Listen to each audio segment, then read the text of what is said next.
ආයුබෝවන් දුවල පුතාලා හැමදෙනාටම. ඉතින් දුවේ පුතේ අපි අද ඉගෙන ගන්න යන්නේ 10 වසරේ 3 වෙනි පාඩම වන පරිගණක පද්ධතියේ දත්ත නිරූපණය කිරීම සඳහා භාවිත කරන විවිධ ක්‍රම ගැනයි ඉගෙන ගන්න යන්නේ. හරි. එහෙනම් පුතේ අපි මුලින්ම සංඛ්‍යා පද්ධති ගැන ඉගෙන ගමු. එහෙනම් අපි බලමු සංඛ්‍යා පද්ධතියක් කියන්නේ මොකක්ද සහ විවිධාකාරී සංඛ්‍යා පද්ධති මොනවද කියලා. හොඳයි දුවේ පුතේ අපි එහෙනම් ඉස්සෙල්ලම බලමු සංඛ්‍යා පද්ධතියක් කියන්නේ මොකක්ද කියලා. ඉතින් පුතේ සංඛ්‍යා පද්ධති ගැන මම මෙතන නිර්වචන දෙකක් දීලා තියෙනවා. අපි බලමු මොනවද මේ නිර්වචන දෙක කියලා. හොඳයි පළවෙනි එක පුතේ මම මෙතන දීලා තිනවා සංඛ්‍යා ඉදිරිපත් කිරීම සඳහා භාවිත කරන ලබන ක්‍රමවේදයක් සංඛ්‍යා පද්ධතියක් ලෙස හැඳින්වේ කියලා. එහෙනම් පුතේ සංඛ්‍යාවන් ඉදිරිපත් කිරීම සඳහා අපි භාවිත කරන ක්‍රමවේදයක් සංඛ්‍යා පද්ධතියක් විදිහට අපිට හඳුන්වන්න පුළුවන්. හොඳයි පුතේ සංඛ්‍යා පද්ධතියක් හැඳින්වීම සඳහා මම මෙතන දාලා තියෙන දෙවෙනි ක්‍රමය මොකක්ද කියලා බලමු. පරිගණකය භාවිත කරමින් අප අකුරු හෝ වචන යතුරු ලියනය කිරීමේදී පරිගණකය මගින් එම අකුරු හෝ වචන ඊට තේරුම් ගත හැකි සංඛ්‍යා ලෙස නිරූපණය කරගනී. පරිගණකයට තේරුම් ගත හැකි මෙම සංඛ්‍යා සමූහය සංඛ්‍යා පද්ධතියක් ලෙස හැඳින්වේ. එහෙනම් පුතේ කම්පියුටර් එක පාවිච්චි කරලා අපි අකුරු හරි වචන හරි ටයිප් කරද්දී නේද? කම්පියුටර් එක විසින් පුතේ අකුරු හරි වචන හරි කම්පියුටර් එකට තේරුම් ගන්න පුළුවන් ආකාරي සංඛ්‍යා විදිහට නිරූපණය කරගන්නවා. ඉතින් එතකොට පුතේ කම්පියුටර් එකට තේරුම් ගන්න පුළුවන් සංඛ්‍යා සමූහය අපිට සංඛ්‍යා පද්ධතියක් විදිහට හඳුන්වන්නත් පුළුවන්. හොඳයි මම හිතනවා පුතේ සංඛ්‍යා පද්ධතියක් කියන්නේ මොකක්ද කියලා අපේ දුවල පුතාලට පැහැදිලි වෙන්න ඇති කියලා. හොඳයි අපි ඊගාට බලමු පුතේ විවිධාකාරී සංඛ්‍යා පද්ධති මොනවද කියලා.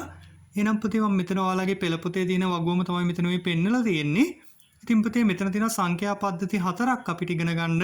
එකක් ද්විමේය සංඛ්‍යා පද්ධතිය, අනිත් එක පුතේ අෂ්ටමේය සංඛ්‍යා පද්ධතිය, අනිත් එක දශමේය සංඛ්‍යා පද්ධතිය, අනිත් එක තමයි පුතේ ෂඩ්දශමේය සංඛ්‍යා පද්ධතිය. එහෙනම් ද්විමේය සංඛ්‍යා පද්ධතිය අපිට කියන්න පුළුවන් පුතේ බයිනරි නම්බර් සිස්ටම් කියලා ඉංග්‍රීසියෙන්. අෂ්ටමේය සංඛ්‍යා පද්ධතියට පුතේ ඔක්ටල් නම්බර් සිස්ටම් කියලා කියන්න පුළුවන්. දශමේය සංඛ්‍යා පද්ධතියට ඩෙසිමල් නම්බර් සිස්ටම් කියලා කියන්න පුළුවන්. ඒ වගේම පුතේ ෂඩ්දශමක සංඛ්‍යා පද්ධතියට හෙක්සාඩෙසිමල් නම්බර් සිස්ටම් කියලා අපිට කියන්න පුළුවන්. හොඳයි ඊට පස්සේ පුතේ බලමු මේ එක එක නම්බර් සිස්ටම් වල නැත්නම් සංඛ්‍යා පද්ධති වල පාදය කොහොමද අපි ගන්නෙ සහ භාවිත කරන සංඛ්‍යා සහ ආකාර ආදී අනුලක්ෂණ මොනවද කියලා. හොඳයි පුතේ න ද්විමේය සංඛ්‍යා පද්ධතිය ගත්තොත් එහෙම මේකේ පාදයේ අගය 2යි. එහෙනම් දෙකේ පාදේ සංඛ්‍යා තමයි පුතේ අපි ද්විමේය සංඛ්‍යා කියලා කියන්නේ. ඉතින් පුතේ මේකේ භාවිත කරන්න පුළුවන් සංඛ්‍යා සහ ආකාර ආදී අනුලක්ෂණ විදිහට අපිට ගන්න පුළුවන් 0 සහ 1. එහෙනම් පුතේ හැමතිස්සෙම පාදයට සමාන වෙනවා භාවිත කරන්න පුළුවන් සංඛ්‍යා හෝ අනුලක්ෂණ ප්‍රමාණය. එහෙනම් පාදයේ දෙක නම් සංඛ්‍යා හෝ අනුලක්ෂණ දෙකක් තමයි භාවිත කරන්න පුළුවන්. හැබැයි පුතේ මෙතන තව දෙයක් මතක තියාගන්න. පාදයේ අගයට වඩා භාවිත කරන්න පුළුවන් අනුලක්ෂණ වල උපරිම සංඛ්‍යාවේ වටිනාකම එකකින් අඩු වෙන්න ඕන කියලා. ඉතින් මේ බලන්න පුතේ පාදයේ අගය 2යි. මේකේ භාවිත කරන්න පුළුවන් අනුලක්ෂණ වල උපරිම අගය මොකද්ද පුතේ? උපරිම යන්න පුළුවන් අගය 1 දක්වා විතරයි. එහෙනම් පාදයට වඩා එකකින් වටිනාකම අඩුයි නේ දෙක ගත්තොත් එහෙනම් පාදයේ 2 නම් දෙකෙන් එකක් අඩු කරොත් 1යි පුතේ මෙතන තියෙන සංඛ්‍යාව. එහෙනම් පුතේ පාදයට වඩා භාවිත කරන්න පුළුවන් අනුලක්ෂණ වල උපරිම සංඛ්‍යාවේ වටිනාකම එකකින් අඩු වෙන්න ඕන. අපි ඊගාව සංඛ්‍යා පද්ධතියත් ඒක බලමු පුතේ එහෙම දෙයක් තියෙනවද කියලා. එහෙනම් අෂ්ටමේ සංඛ්‍යා පද්ධතියට අපි යන්නේ අෂ්ටමේ සංඛ්‍යා පද්ධතිය පුතේ පාදයේ අගය 8යි.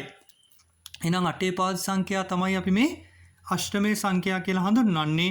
එහෙනම් පුතේ ඒකේ භාවිත කරන්න පුළුවන් සංඛ්‍යා මොනවද? 0 සිට 7 දක්වා සංඛ්‍යා. මොකද පාදයේ අගයට සමාන වෙන්න ඕන භාවිත කරන්න පුළුවන් සංඛ්‍යා ප්‍රමාණය. මේ බලන්න පුතේ 0 1 2 3 4 5 6 7. පුතා 1 ඉඳලා 7 දක්වා ගත්තා නම් සංඛ්‍යා 7නේ පුතේ තියෙන්නේ. බිඳුවත් එක්ක තමයි අනිවාර්යයෙන්ම ලියන්න ඕන මේ සංඛ්‍යා ලියද්දී. එහෙනම් පුතේ 0 සිට 8 දක්වා පුතාට ගන්න බෑ. 0 සිට 7 දක්වා තමයි අනිවාර්යයෙන්ම ගන්න වෙන්නේ භාවිත කරන්න ඕන සංඛ්‍යා විදියට. හරි එහෙනම් පුතේ මෙතනත් බලන්න මම අර කලින් කියපු දෙයම තියනවද කියලා. පාදයේ අගය 8යි. එහෙනම් පුතේ උපරිම යන්න පුළුවන් සංඛ්‍යාංකයේ වටිනාකම පාදයේ වටිනාකමට වඩා එකකින් අඩු වෙන්න ඕන. එහෙනම් පුතේ මේකේ උපරිම ගිහින් තියෙන්නේ 7 නේද? එහෙනම් 7 බැලුවොත් එහෙම 8ට වඩා එකකින් වටිනාකම අඩුයි නේද? 8 එකක් අඩු කරලා බලන්න පුතේ 7 නෙන්නේ. රයිට් එහෙනම් පුතේ යන්න පුළුවන් උපරිම සංඛ්‍යාංකයේ වටිනාකම 7යි. හරි අපි යනවා දශමයේ සංඛ්‍යා පද්ධතියට. එහෙනම් පුතේ 10 පාස් සංඛ්‍යාවලට තමයි අපි දශම සංඛ්‍යා කියලා කියන්නේ. එහෙනම් මේකේ පුතේ යන්න පුළුවන් සංඛ්‍යා මොනවද? බිංදුවේ සිට 9 දක්වා සංඛ්‍යා තමයි මෙතන ගන්න පුළුවන්. එහෙනම් මේකෙත් අර මම කලින් කියපු කතාව තියෙනවා පුතේ. පාදයේ 10 නම් උඩරිම යන්න පුළුවන් 9 දක්වා. හොඳයි පුතේ අපි ඊගාට යන්නේ ෂඩ්දශමයේ සංඛ්‍යා පද්ධතියට. එහෙම නැත්නම් පුතේ 16 පාදේ සංඛ්‍යා පද්ධතියට. මේකේ පොඩි වෙනසක් වෙනවා පුතේ. භාවිත කරන්න පුළුවන් සංඛ්‍යා සහ ආකාර ආදී අනුලක්ෂණ ගත්තොත් එහෙම බිංදුවේ සිට 9 දක්වා තමයි පුතේ මේකේ ඉලක්කම් ගන්න පුළුවන්. 10 කියන ඉලක්කම අපිට ගන්න බෑ. හැබැයි පුතේ 10 වෙනුවට අපි කැපිටල් A අකුර භාවිත කරනවා. ඒ වගේම පුතේ 11 වෙනුවට කැපිටල් B, 12 වෙනුවට කැපිටල් C, ඒ වගේම පුතේ 13 වෙනුවට කැපිටල් D, 14 පුතේ කැපිටල් E සහ 15 වෙනුවට කැපිටල් F තමයි භාවිත කරන්නේ. හොඳයි මම හිතනවා පුතේ පුතාලට පැහැදිලි වෙන්න ඇති කියලා මේ වගුවෙන් මොනවද ඉදිරිපත් කරලා තියෙන්නේ කියලා.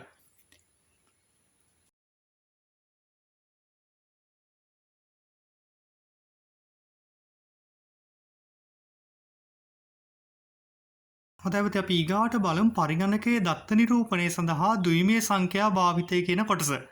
එහෙනම් පුතේ මෙතන මම දාලා තියෙනවා පරිගණකයේ දත්ත නිරූපණය සඳහා ද්විමීය සංඛ්‍යා භාවිත කරන්නේ ඇයි? එහෙනම් පුතේ මේ දෙකේ පාද සංඛ්‍යාවයි භාවිත කරන්නේ පරිගණකයක දත්ත නිරූපණය කිරීම සඳහා. අපි බලමු පුතේ ඒකට හේතුව මොකක්ද කියලා. හොඳයි මෙතන කියනවා පුතේ පරිගණකයට අප විසින් ඇතුළත් කරන ලබන ඕනෑම දත්තයක් පරිගණකය තුළ නිරූපණය කිරීම සඳහා සංඥා ආකාර දෙකක් යොදා ගන්න ලබන අතර එම සංඥා අවස්ථා දෙක සඳහා ඉහළ වෝල්ටීයතා මට්ටම සහ පහළ වෝල්ටීයතා මට්ටම ලෙස වෝල්ටීයතා මට්ටම් දෙකක් පවතී. ඉතින් පුතේ ඔයා කම්පියුටර් එකට අකුරු ඇතුළත් කරත් රූපයක් ඇතුළත් කරත් වීඩියෝ එකක් ඇතුළත් කරත් ඒ සෑම දෙයක්ම පුතේ කම්පියුටර් එක තේරුම් ගන්නේ වෝල්ටීයතා මට්ටම් දෙකක් විදියට. ඉතින් පුතේ මේ වෝල්ටීයතා මට්ටම් දෙක අපි හඳුන්වනවා ඉහළ වෝල්ටීයතා මට්ටම සහ පහළ වෝල්ටීයතා මට්ටම කියලා. මම පුතාට තේරෙන විදිහට සරලව කියලා දෙන්නම්. පුතේ ඔයා ගෙදර බල්බ් එකක් පත්තු වෙන්න ස්විච් එක දානවා කියලා හිතන්නකෝ. ආයේ කාමරේ ස්විච් එක ඔන්න දැම්මා. ඒතර බල්බ් එක පත්තු වෙනවා. එහෙනම් පුතේ ස්විච් එක ඔන් කරපු අවස්ථාව අපිට කියන්න පුළුවන් ඉහළ වෝල්ටීයතා මට්ටම කියලා. ඊට පස්සේ පුතා කාමරෙන් එළියට යද්දී කාමරේ බල්බ් එක ඔන්න ඕෆ් කරනවා. එහෙනම් ඔන්න ස්විච් එක ඕෆ් කරන අවස්ථාව පුතේ අපිට කියන්න පුළුවන් පහළ වෝල්ටීයතා මට්ටම කියලා. හොඳයි මම හිතනවා පුතේ වෝල්ටීයතා මට්ටම් දෙක ගැන පුතාට අවබෝධයක් එන්න ඇති කියලා. හොඳයි ඊට පස්සේ පුතේ මොකද්ද කියන්නේ බලන්නකෝ. ඉහළ වෝල්ටීයතා මට්ටම 1 ලෙසද පහළ වෝල්ටීයතා මට්ටම බිංදුව ලෙසද හැඳින්වේ. එහෙනම් පුතේ මම අර කලින් කිව්වේ බල්බ් එකක් පත්තු කරගන්න අපි ස්විච් එක ඔන් කරනවා කියලා. එහෙනම් ස්විච් එක ඔන් කරන අවස්ථාව පුතේ අපි 1 කියලා හඳුන්වනවා. ස්විච් එක ඕෆ් කරන අවස්ථාව අපි බිංදුව කියලා හඳුන්වනවා. මෙලෙස වෝල්ටීයතා මට්ටම් දෙකක් යොදාගෙන පරිගණකයේ දත්ත නිරූපණය කරන බැවින් බිංදුව සහ 1 ලෙස ඉලක්කම් දෙකක් පමණක් භාවිතයට ගැනෙන ද්විමීය සංඛ්‍යා පද්ධතිය පරිගණකයේ දත්ත නිරූපණය සඳහා භාවිත වේ. එහෙනම් පුතේ පුතාලට පැහැදිලි වෙන්න ඇති ඇයි පරිගණකයේ දත්ත නිරූපණය කිරීම සඳහා ද්විමීය සංඛ්‍යා පද්ධතිය අවශ්‍ය වෙන්නේ කියලා. මොකද පුතේ ද්විමීය සංඛ්‍යා පද්ධතියේ සංඛ්‍යාංක දෙකයි භාවිත වෙන්නේ බිංදුව සහ 1 කියන සංඛ්‍යාංක දෙක. එහෙනම් පුතේ පරිගණකයේ සියලුම දත්ත නිරූපණය වෙන්නේ වෝල්ටීයතා මට්ටම් දෙකක් යොදාගෙන. ඉතින් ඒක නිසා පුතේ මේ ද්විමීය සංඛ්‍යා පද්ධතිය තමයි පරිගණකයේ දත්ත නිරූපණය කිරීම සඳහා වඩාත් සුදුසු සංඛ්‍යා පද්ධතිය වෙන්නේ.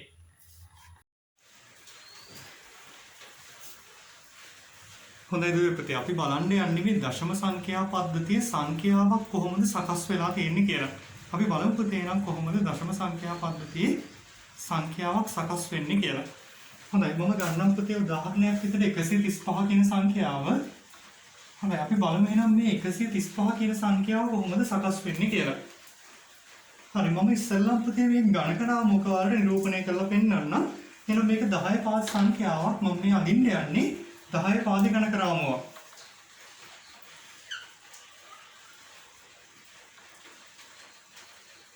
හොඳයි පුතේ මේ ගණක රාමුව ගත්තොත් එහෙම මේක එක ස්ථානය, මේක 10 ස්ථානය, ඒ වගේම මේක පුතේ 100 ස්ථානය වෙනවා. අපි බලමු කොහොමද මේක එක ස්ථානය වුනේ, කොහොමද මේක 10 ස්ථානය වුනේ සහ මේක 100 ස්ථානය වුනේ කියලා. ඉතින් පුතේ මේක 10 පාස් සංඛ්‍යාවක් නම් මෙයාගේ ස්ථානීය අගය පුතේ 10 බිංදුව වෙනවා.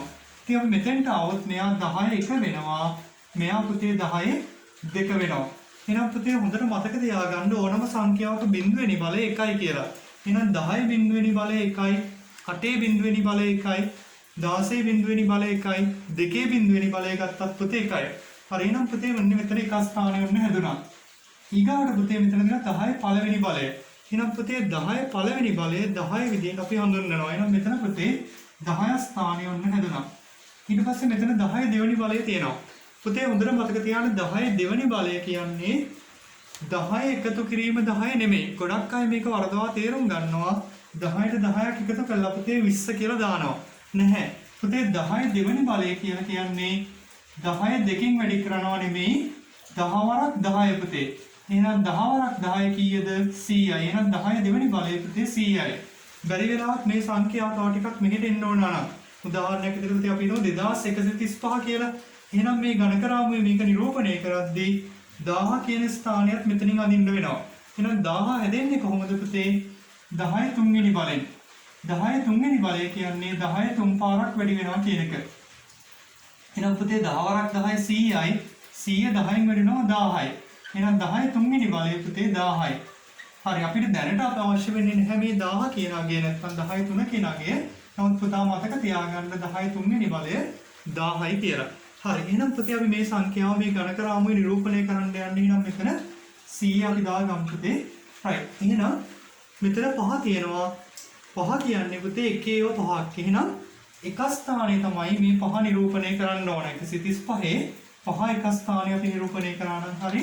එහෙනම් පුතේ මම මෙතන මෙන්න මේ වගේ බෝල 5ක් අදිනවා. 1යි 2යි 3යි 4යි 5ක් විදියට. හරි ඊට පස්සේ පුතේ මෙතෙන්ට මම එනවා මේ 3 කියන්නේ 35.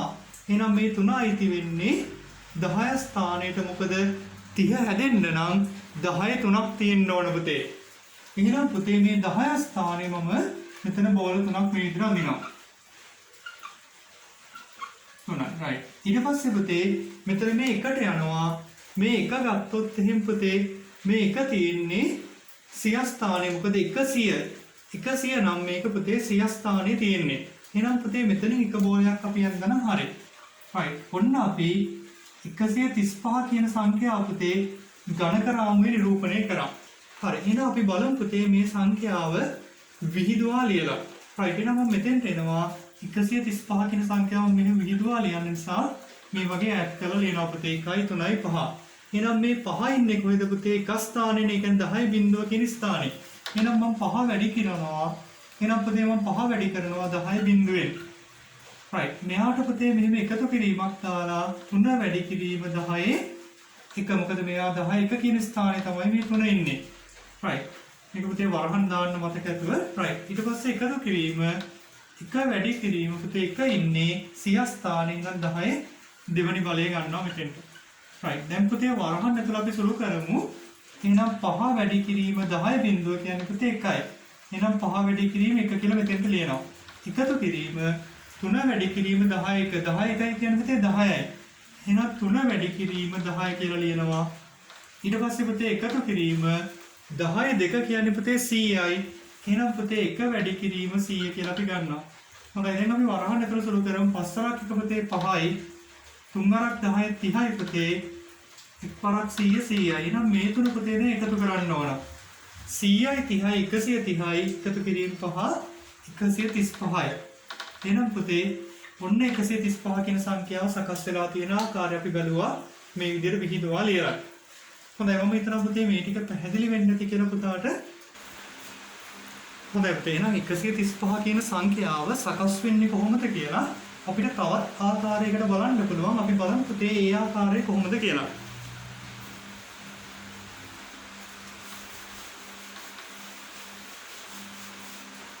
හොඳයි පුතේ 135 කියන සංඛ්‍යාව සකස් කරන්න පුළුවන් දෙවෙනි ආකාරය මොකක්ද කියලා අපි දැන් බලන්න යන්නේ.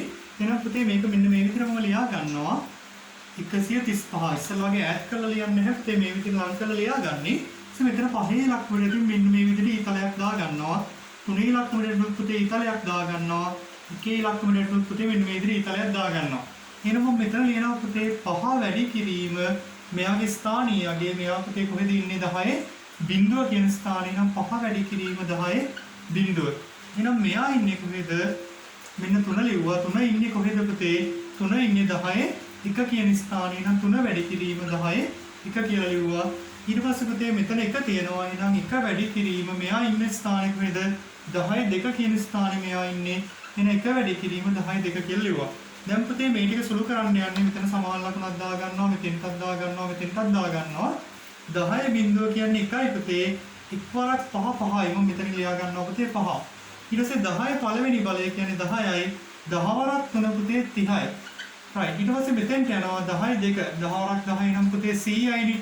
100 එකෙන් වැඩිනවම 100යි. එහෙනම් මම මෙන්න මේ ටික පුතේ එකතු කරලා පල්ලෙහාට උත්තරේ ගන්නවා. එහෙනම් දකුණු පැත්තෙන් තමයි එකතු කරනවා. මෙතන පුතේ 5ට බිංදු දෙකක් එකතුනවා කියලා අගේ වෙනසක් වෙන්නේ නැහැ. 5ම තමයි මෙතන එන්නේ. ඊට පස්සේ පුතේ මෙතන 3 මෙතන 1.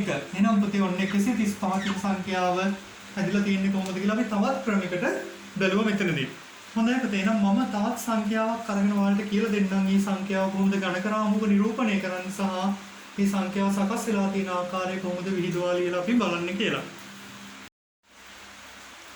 හොඳයි පුතේ. අපි ගමු ටිකක් ලොකු සංඛ්‍යාවක්. මම මෙතන ලියන්නම් පුතේ සංඛ්‍යාව 2132. 2132 කියන සංඛ්‍යාව පුතේ අපි ගණකරාමුක නිරූපණය කරන්න යන්නේ. එහෙනම් මේක 10 පාද සංඛ්‍යාවක්. එහෙනම් මම මෙන්න මේකට ගණකරාමුව අදින්නම් පුතේ මෙතන.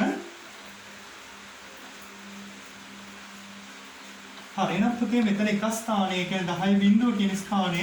මෙතන පුතේ 10 පළවෙනි ස්ථානය, 10 ස්ථානය.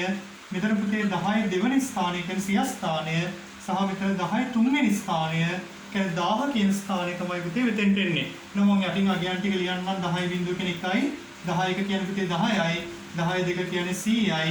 10 3 කියන්නේ පුතේ 1000යි. මතකද අපි කලින් හදලා බලුවා. හරි. එහෙනම් පුතේ දැන් අපි මේ සංඛ්‍යාව නිරූපණය කරලා බලමු ගණකරාමුවේ. මෙතන 2 තියෙන්නේ. 2 තියෙන්නේ පුතේ එක ස්ථානයේ. නම් මෙතන මම මේ වගේ බෝල දෙකක් අඳිනවා. right. ඊට පස්සේ පුතේ 3 තියෙන්නේ කොහෙද? 10 ස්ථානයේ. මොකද 32. එහෙනම් 30 දෙන්න නම් පුතේ 10 ගොඩවල් 3ක් තියෙන්න ඕනේ. එහෙනම් මම මෙතන පුතේ මේ විදිහට 3ක් අඳිනවා. right. ඊගාවට පුතේ මෙතන 1 තියෙනවා. එහෙනම් 132 නම් 1 ඉන්න ඕන 100 ස්ථානයේ. එහෙනම් පුතේ මෙන්න මෙතන මම එක බෝලයක් අඳිනවා. ඊගාවට 2000. එහෙනම් 2000 එන්න නම් මේ 2 ඉන්න ඕන පුතේ 1000 කියන ස්ථානේ. එහෙනම් 1000 කියන ස්ථානේ මම මෙතන මෙන්න මේ විදිහට පුතේ බෝල දෙකක් අඳිනවා. හරි. එහෙනම් ඔන්න 2132 අපි ගණකරාමුවේ නිරූපණය කරා. හරි. එහෙනම් පුතේ මේ සංඛ්‍යාව අපි විහිදුවා ලියලා බලමු මෙතනදී. එහෙනම් මේ කෙරවලින්ම 2 ලියනවා. පොඩ්ඩක් ඈඩ් කරලා පුතේ 1, ආයෙ ටිකක් ඈඩ් කරලා 3, ආයෙ ටිකක් ඈඩ් කරලා 2 ලියනවා.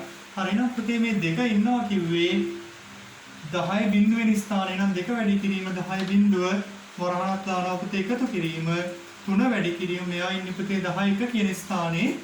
right. ඊට පස්සේ පුතේ එකතු කිරීම 1 වැඩි කිරීම මෙයා ඉන්නේ පුතේ 100 කියන ස්ථානයේ. නම් 100 නම් පුතේ 10 2 එන 1 වැඩි කිරීම 10 2 එකතු කිරීම පුතේ 2 ඉන්නේ 1000 කියන ස්ථානයේ. නම් 10 3 එහෙනම් 2 වැඩි කිරීම 10 3. right. අපි එනම් මේ ටික පුතේ සුළු කරගෙන යමු බලන්න. එහෙනම් වරහණ ඇතුලේ 2 වැඩි කිරීම 10 බිංදුව කියන්නේ පුතේ 1යි. එකතු කිරීම 3 වැඩි කිරීම පුතේ 10 1 කියන්නේ 10යි. එකතු කිරීම 1 වැඩි කිරීම පුතේ 10 2යි කියන්නේ 100යි. එකතු කිරීම 2 වැඩි කිරීම 10 3යි කියන්නේ පුතේ 1000යි. right. එහෙනම් දැන් වරහණ ඇතුලේ සුළු කරගෙන යම් දෙවරක් එක පුතේ 2යි. එකතු කිරීම 3 වරක් 10 පුතේ 30යි. එකතු කිරීම 1 වරක් 100 100යි. එකතු කිරීම දෙවරක් 1000 2000යි. එහෙනම් පුතේ 2000යි 100යි 2100යි එකතු කිරීම 30 2130යි එකතු කිරීම 2 2132යි. එහෙනම් පුතේ ඔන්න එක ආකාරයකට අපි මේ 2132 හැදලා තියෙන්නේ කොහොමද කියලා බැලුවා.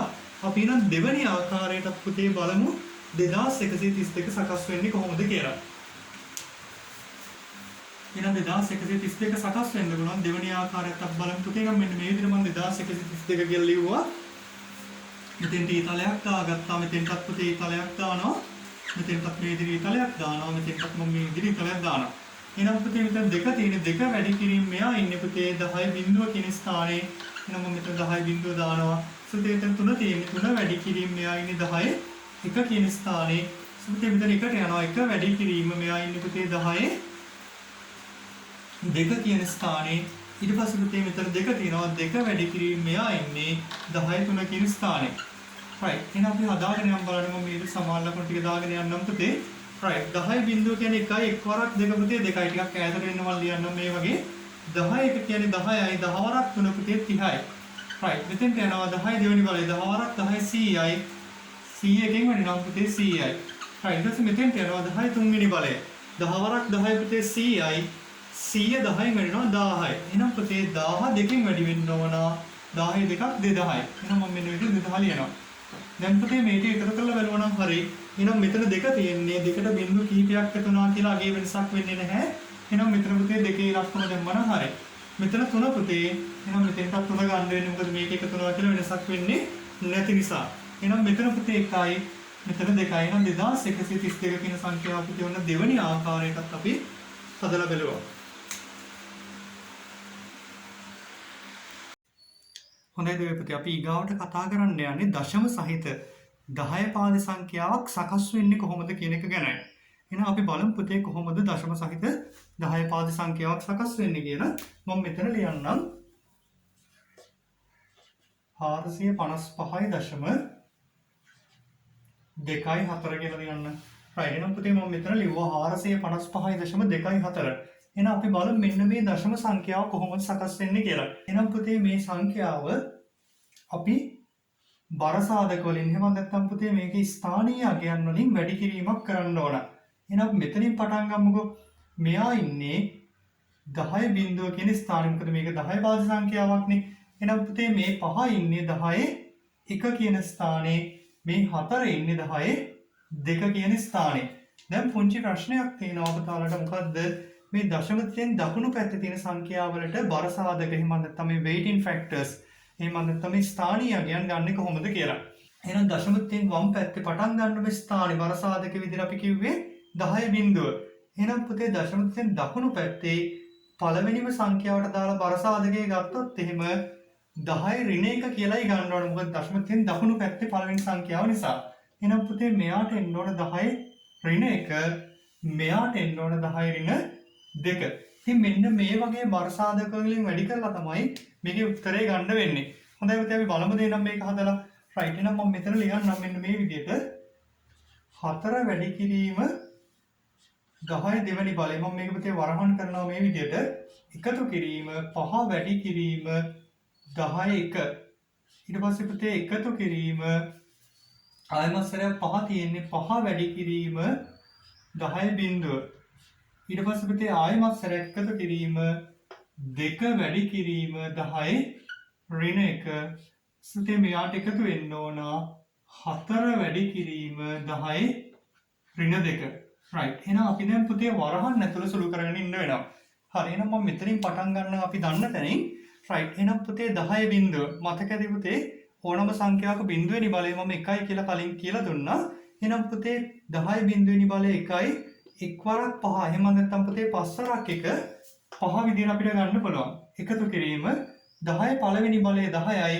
එහෙනම් පුතේ 10 වරක් 5 50 විදිහට අපිට ගන්න පුළුවන්. ඊගාට පුතේ 10 දෙවෙනි බලය 10 දෙවෙනි බලය පුතේ 20 නෙමෙයි මතක ඇති මම කිව්වා 10 10න් වැඩි කරන්න ඕන කියලා. එහෙනම් පුතේ 10 වරක් 10 100යි. 100 4න් වැඩිනම 400යි. හරි. එහෙනම් පුතේ අපි දකුණු පැත්තට යන්නේ දශම තියෙන දකුණු පැත්තට. එහෙනම් පුතේ 2 වැඩි වෙන්න ඕන 10 ඍණ 1 වෙනි බලයෙන්. හරි. එහෙනම් පුතේ මේක අපිට මෙහෙම ලියන්න පුළුවන්. එහෙනම් පුතේ අපිට 2 වැඩි කිරීම 10 ඍණ 1 වෙනකොට අපිට ලියන්න පුළුවන් 2 පුතේ 10න් බෙදනවා කියලා. මොකද 10 පළවෙනි බලය 10යිනේ. ඒක නිසා පුතේ අපිට ලෙහෙසින් වැඩේ තමයි ඍණ 1කින් වැඩි කරන එක 10න් බෙදන විදිහට ලියා ගන්න එක.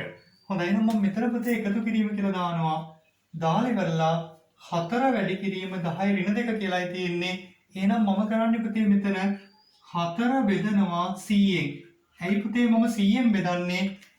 10 දෙවෙනි බලය කියන්නේ 100යි. 10 වරක් 10 100යි. හැබැයි මෙතන පුතේ ඍණ 2 බලයෙන් තමයි වැඩි කරන්න තියෙන නිසා ඍණ 2 බලයෙන් වැඩි කරනවා වෙනුවට මම 100න් 4 බෙදුවා.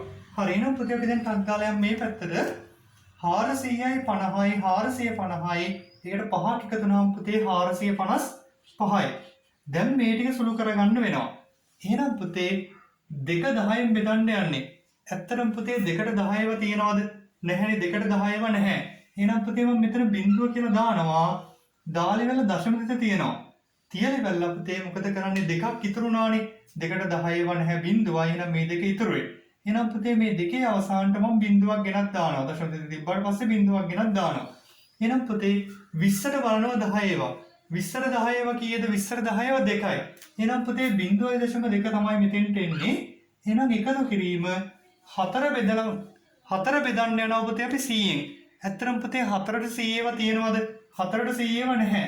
එහෙනම් පුතේ මෙතනත් බිඳුවයි. එහෙනම් මම දශම තිත තිබ්බා.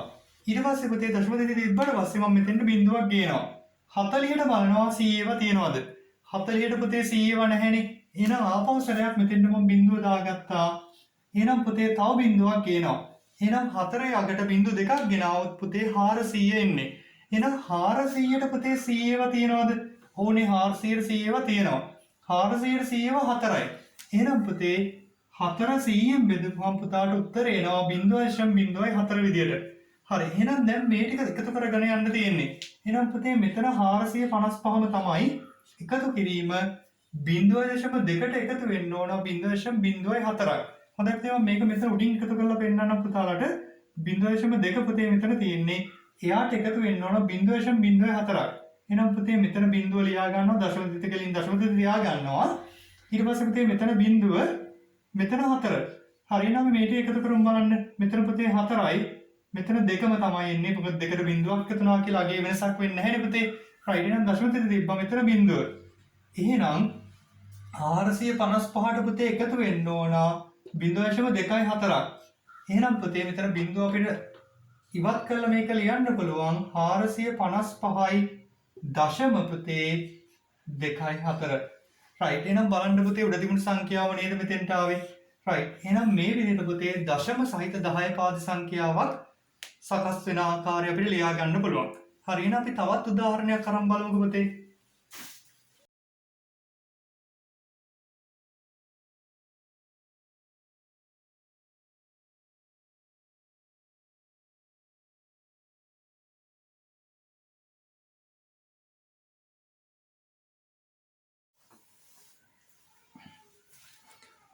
හොඳයි පුතේ අපි දෙවෙනි සංඛ්‍යාවට යන්නේ.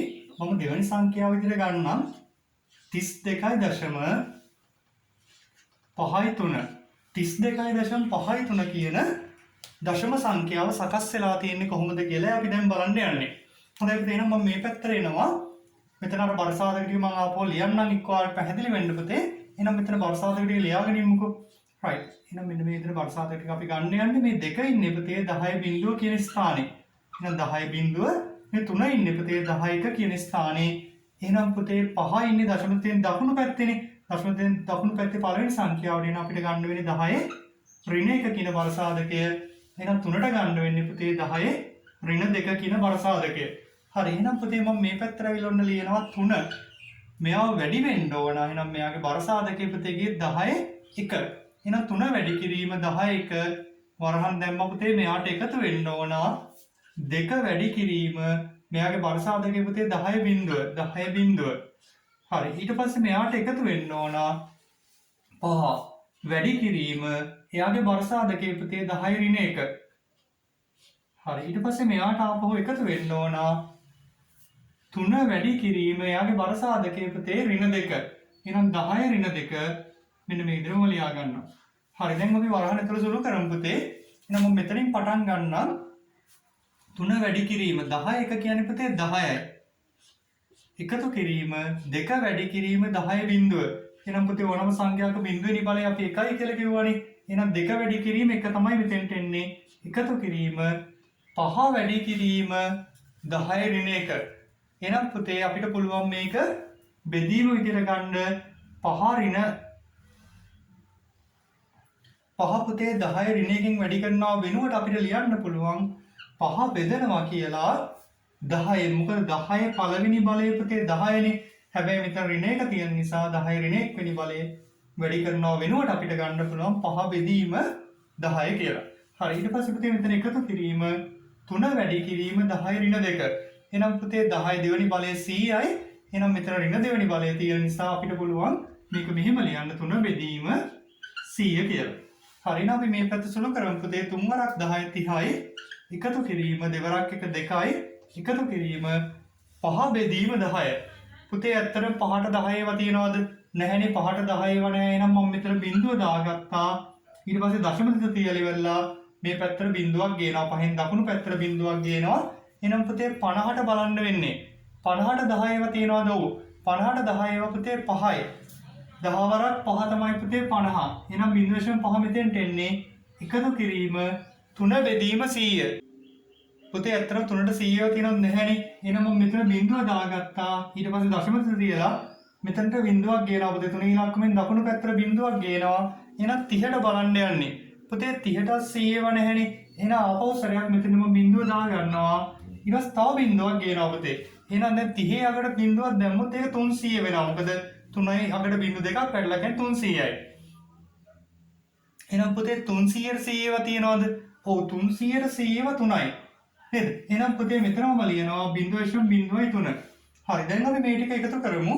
30ට දෙකක් එකතු වෙනවා 32යි එකතු කිරීම.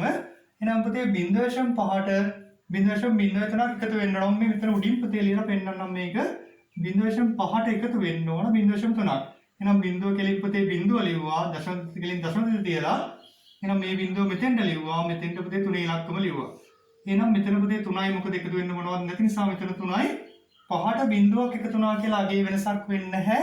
එහෙනම් මෙතන පුතේ 5යි මෙතන දශම තිත තියලා මෙතන බිංදුව. එහෙනම් පුතේ 0.5යි 3ක් තමයි 32ට එකතු වෙන්න ඕන. එහෙනම් පුතේ 32ට බිංදුවක් එකතු වුණා කියලා අගේ වෙනසක් වෙන්නේ නැහැනේ. එහෙනම් 32ම තමයි.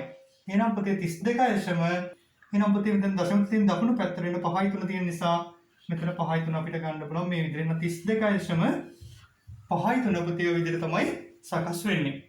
හොඳයි මම හිතනවා පුතේ මේ ටික පුතාට පැහැදිලි වෙන්න ඇති කියලා. හරි එහෙනම් පුතේ අද පාඩම මම මෙතනින් නතර කරන්න යන්නේ. නතර කරලා ඉවරලා ඔයාලට පුතේ අද කරපු කොටසට අදාළව හෝම්වර්ක් එකක් දෙනවා.